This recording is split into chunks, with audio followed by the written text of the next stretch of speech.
Halo bos, selamat pagi. Saya Mr. Pang. Hari ini kita company pun ada baru punya stok mari. Ini baru sampai tahun 2009. Mercedes E200 1.8. Harga cuma jual 27.800. Dia body depan bumper ada sikit celah aja. Dalam sudah tak payah bikin. Memang cantik.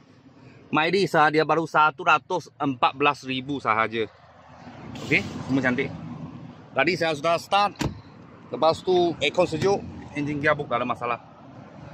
Belakang leather. Tak ada kotor sangat lah. Lepas tu cat masih okey. Cuma depan bumper ada sikit celah-celah aja. Harga jual 27.800. Tahun 2009 tahun 2009 E200. E200. Boleh nampak ada celah-celah macam ni. Okey, kereta ni harga ini untuk yang datang tak ada buat apa barang lah. Kalau sudah ada repair ke sikit-sikit apalah. Kalau spray cat satu body mungkin nak kena tambah sikit lah. Kalau bos-bos dengan kawan-kawan siapa tengah cari Mercedes E200, ini first model lah. First model. Kita sini ada sebiji plat nombor pun cantik. Kalau ada apa mula-mula kita saya akan video lagi. Thank you bos, thank you.